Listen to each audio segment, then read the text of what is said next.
Hey everyone, welcome to the Ready, Set, Go podcast. My name is Imran, and with me in studio to discuss the topic life and ministry balance are, go ahead and introduce yourself, guys. My name is Dan Williams, and I'm privileged to be here. Awesome. And I'm Åsa, and I come from Sweden, and these are my brothers. Great to have you guys in the studio with us. Let's jump right into it.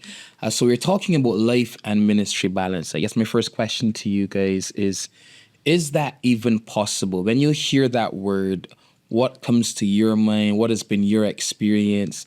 Is it something that we should reach for?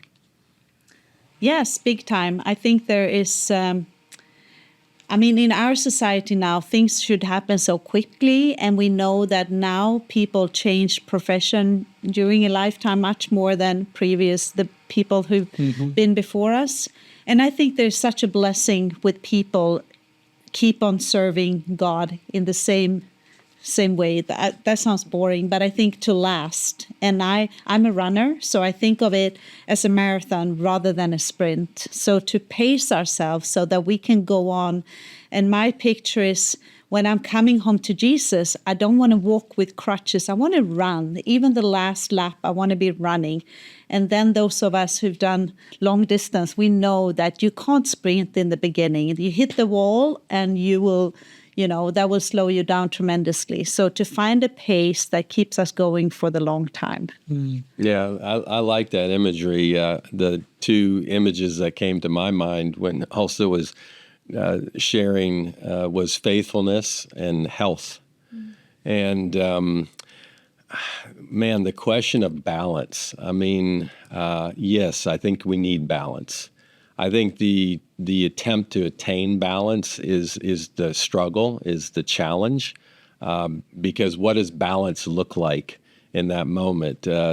Balance means that something else, there's another force that's trying to throw you off balance, right? And so I think that's the challenge, is those forces, those things in our lives that are maybe taking over more of our life than it should in that moment. So at my point in my life of trying to run this race, I've learned that what are those things that I really need to be cautious of that really throw me off balance? Can I just add to that, Dan? I think balance for you is very different from balance for me. Yeah, that's a really good question. Maybe you, or a really good comment. Maybe you can unpack that just a little bit more and just tell us about what does that even look like in your own life? So I can just share with you, when I came into this global role that I have now in the sports movement, the first few years, I wanted to be good, right? Like, okay, I'm the new kid, I'm a woman, and I look at the guys, this is how they do it. And I was working with the Europeans, I'm from Europe, and they could go on for 16 hours a day when we are away somewhere. And I tried to be as good as them. And it was okay one day and 2 days. The third day, I would cry morning, lunch, and dinner. I could not do it. And that was hard. And then realizing, okay, we have different capacity. We are different as people. And your balance is not mine. And I'm here because I'm Åsa, with my experience, with my personality, with my gifting. I'm not supposed to be a Dan or Imran. And I know we all know this, but yet we fall in temptation. And I would also say, go even further, we glorify that people are busy. Oh, he's such a hardworking guy. He's super busy. You should see his agenda. And we talk about it like that is something, ooh, that must be good for God. And I'm not sure that is always the truth. Yeah, that's so true. Especially if we've played sport or we've been competitive in sport, that performance mentality. For me, I live now in North America, but I didn't grow up in North America. So I grew up in Asia, and, there was a different pattern of life. And now living in North America, I've conformed to this pattern of life. And I think that's one of the things that I've learned over time is that I adapt. I think as humans, we adapt to the conditions that we place on ourselves. And yet we complain about the conditions that others impose on us.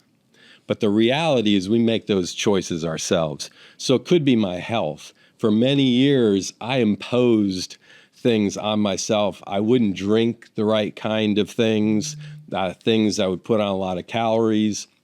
I wouldn't really be discerning what I would put in my body. And then one day I woke up when I was older and I wondered why I wasn't as healthy as I should be at that age. And I realized these were demands, these were things that I imposed on myself. No one forced those things on me.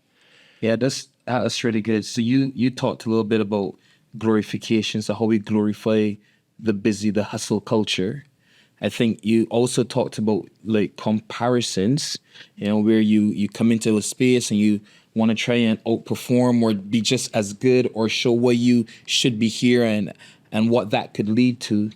But then I also heard comments around like limitations, like acknowledging your limitations, that you're human, and yes, you want to adapt to the context that you're in, but as you adapt to the context, how do you acknowledge your own limitations, and what is that process like for both of you?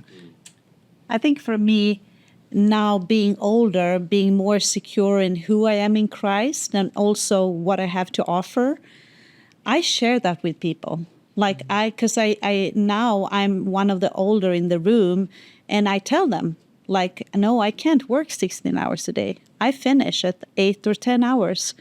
For them, I'm generous with my own limitations and realizing I should not be ashamed of this. This is who I am. It doesn't mean that you have to be the same, but to be open. I've been on the missions field, and coming back from there were tiredness that was accumulated by the years, and that has scarred me in a way that I cannot be as busy as I used to be. And I remember my counselor saying, because I just asked her, will I be okay? Tell me, I will be okay, right? Going through a really dark, tough period, mental health issues. And she said, you will probably not be dealing so well with stress in the future, but that's not necessarily, you may not see it as necessarily a bad thing. I was so provoked with that. I was like, what do you mean? What do you mean? I want to have 5 balls in the air. What not a good thing. Now I understand totally what she means. When we are away, sometimes the 3 of us, we are on a conference together, and you will ask me, so Åsa, join us for dinner tonight. And I will tell you, no, I'm sorry, I can't tonight, but tomorrow. I may not tell you that tonight I've crossed out, I'm going to go to bed early. I don't always tell that to people, but that's the truth. I don't have an appointment with someone, but learning the hard way, if we're away for a week, I cannot go out every night. And that's kind of something, and I don't know if scar is the right word, but that's something, I cannot change that. Some people get stressed, they get tummy aches. For me, it's, yeah. But I think that also has led you, we'll probably talk about this later, to set in place healthy boundaries, because that's a boundary. And I think that's great, because it allows you to be able to go longer or go at a certain pace the next day than if you had to accept the invitation to the dinner, right? So really, really good. Yeah, and that's kind of how I've seen it in my own life, is that really you could call it setting boundaries, or for me, it's again, my mindset was around, what am I adapting to? What I began to realize was I was allowing things around me to impose themselves on me, and I began to adapt to it. So I use the example of my health. But in other areas of my life too, I would feel stressed out about certain things. And so now, like also, I set my own demands on myself. So if I'm in a conference setting, I'll say, okay, I know in order for me to have energy the next day, I must do these things. I have to impose those demands on myself because I know I have to bring a level of energy the next day. If I don't do those things, then I'll drag, or the way that I relate to people around me will be impacted, or my ability to communicate will be impacted, or at least communicate effectively. And so those are the things that I've learned. That balance comes from understanding yourself first. You have to understand, how do I relate? You can't measure yourself against somebody else.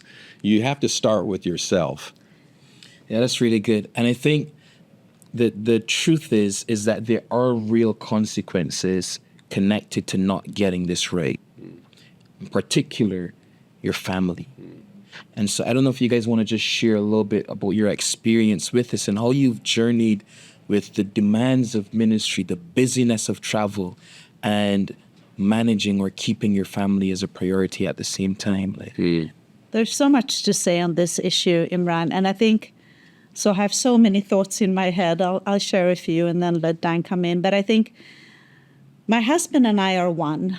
And when I was tired the first few years after we'd been on the mission field, I was telling him, you cannot go out and say yes to many different things. We are one, but if you have energy, I don't. Please see us as like one unit. So when I do my traveling schedule, it's not just about how much energy I have. And I know this is basic, and I know we all know this with our head, but do we walk the talk? And I think many of the things we talk about here, like you said, common sense, but yet I see there's so many blind spots. So I'm so happy we have this podcast. So to see us as a unit, what is good for us, what is not just good for me or for what I'm involved in, I think is one thing to start with. Absolutely. I mean, when I'm here in this setting, the only part of our family you see is me. But I don't make any decision without other parts of my family involved in that, specifically my wife. And the reason for that is because we're both called to where we are. You know, God has a calling in her life. God has a calling in my life. And so I can't for a moment think that, well, this is what we need to do and not talk to her about it. Mm.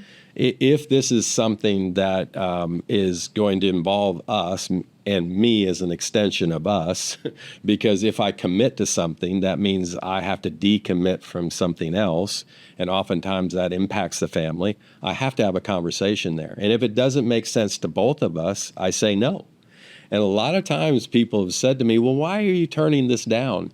And yeah, maybe I could do it, but I is no longer exists. It's really us.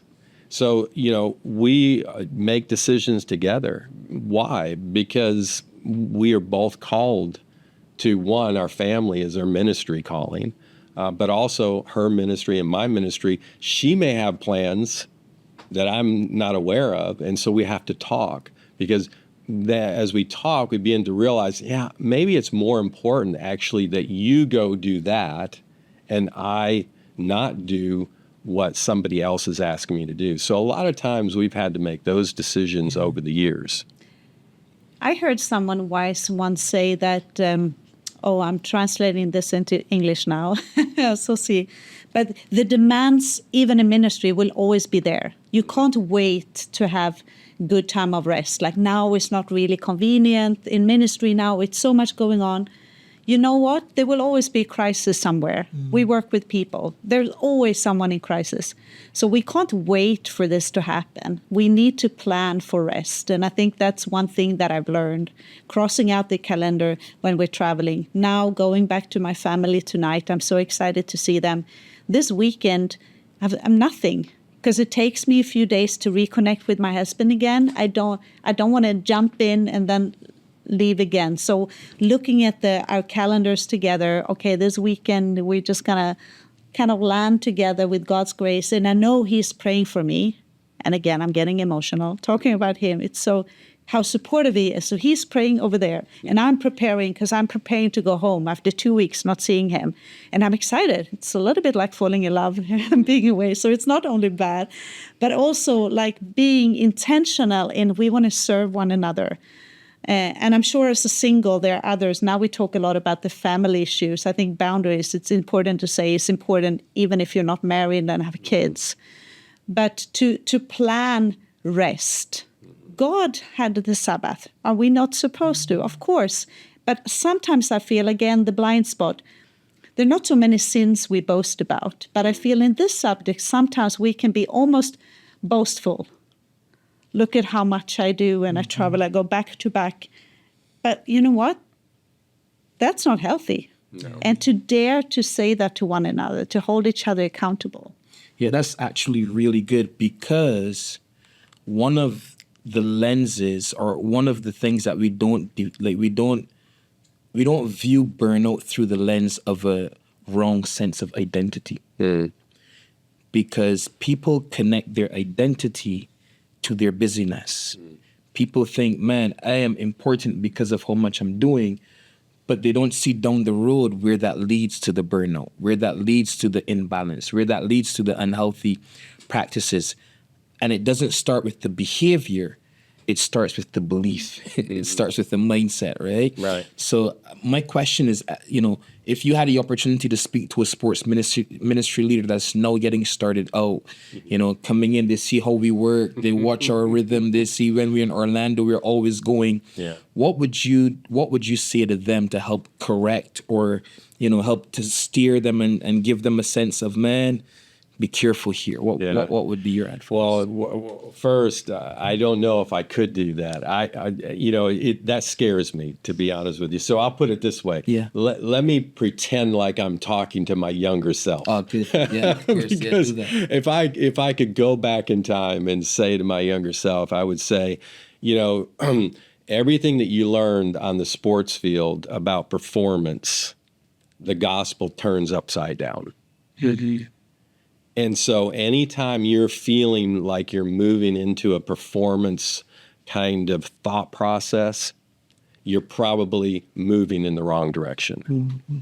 And because everything that I've learned about my spiritual journey and my journey in being able to have the privilege to serve, but, it's really, a gift that we're given by God.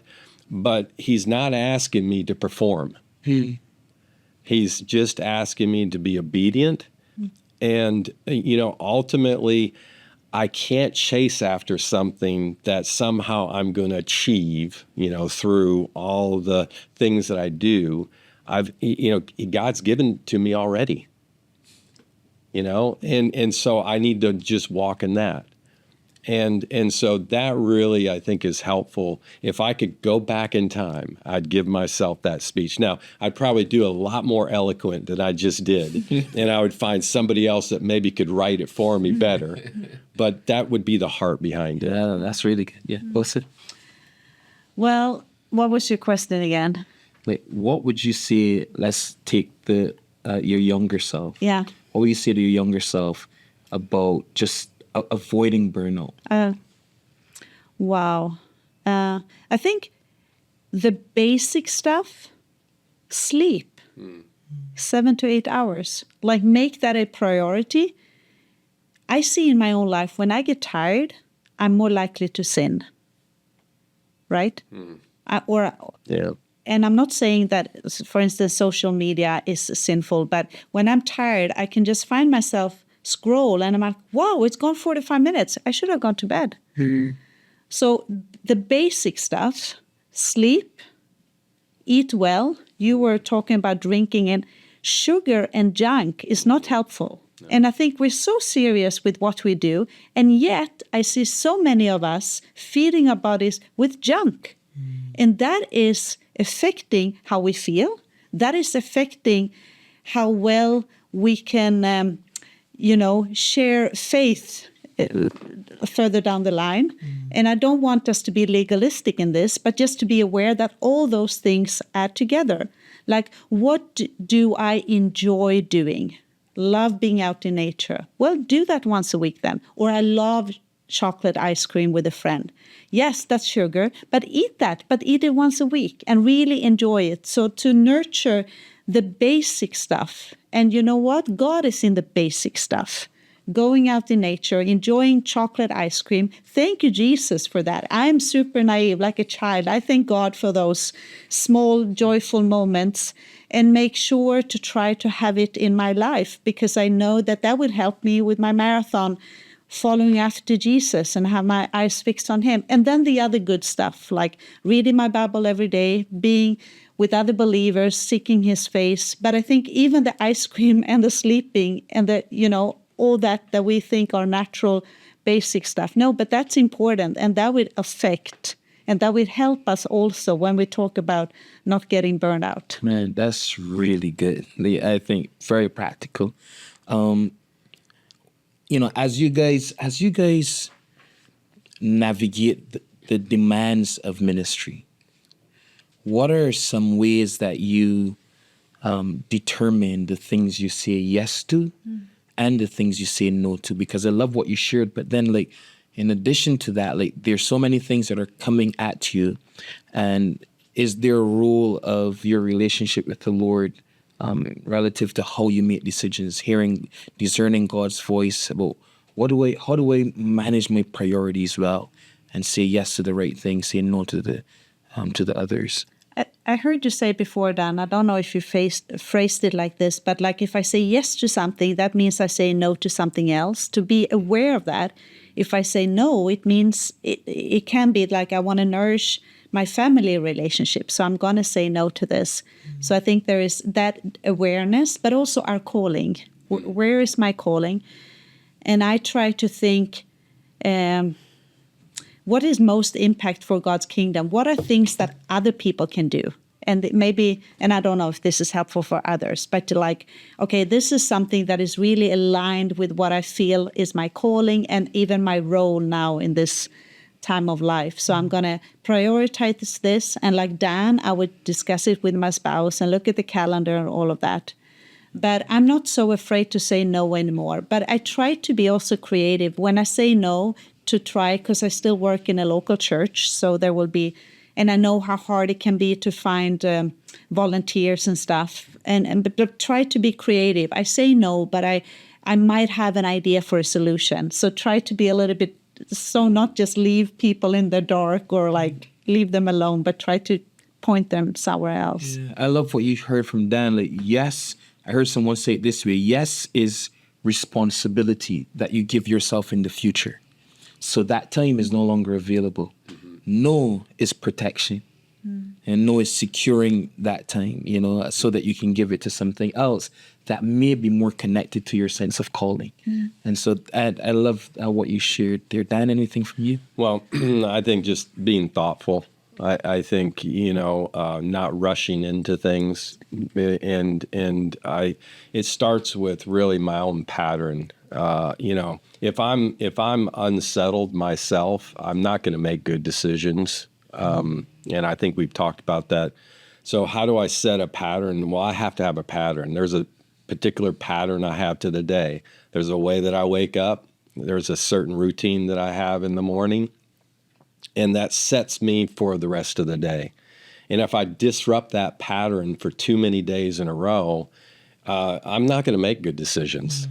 And so I have to have that pattern set, and that pattern is part of how I engage with God each day, but also engage with my body. I have to get it right and get it ready for the day ahead.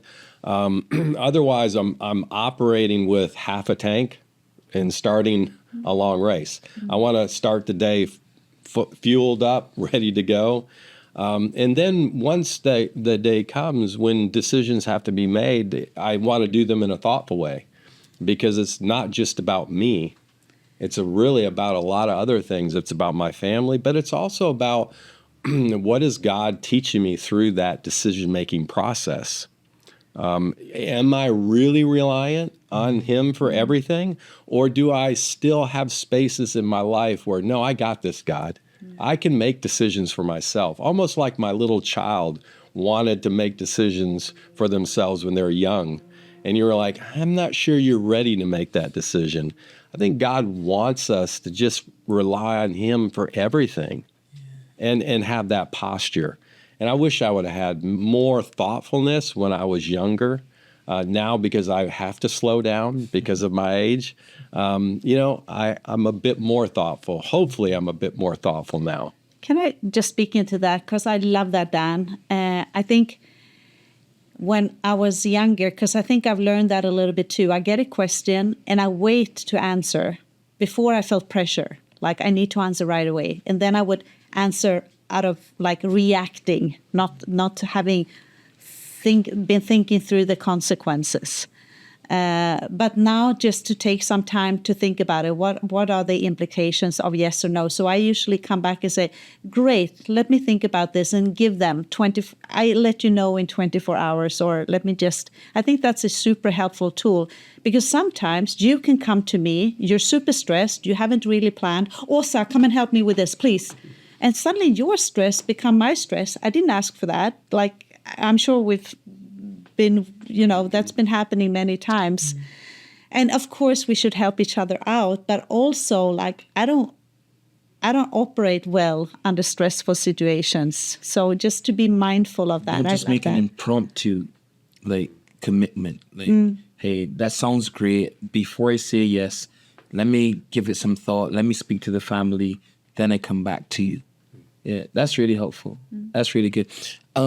Man, this has been such a really interesting and good conversation. Would you guys be vulnerable and share any moments where you feel like you were right on the brink? Also, you talked a little bit about it, but like, was there a moment where you were like just on the brink of, burnout, or someone that was on the brink of burnout, and what happened there? And what were some things that you had to do to pull yourself back as a result?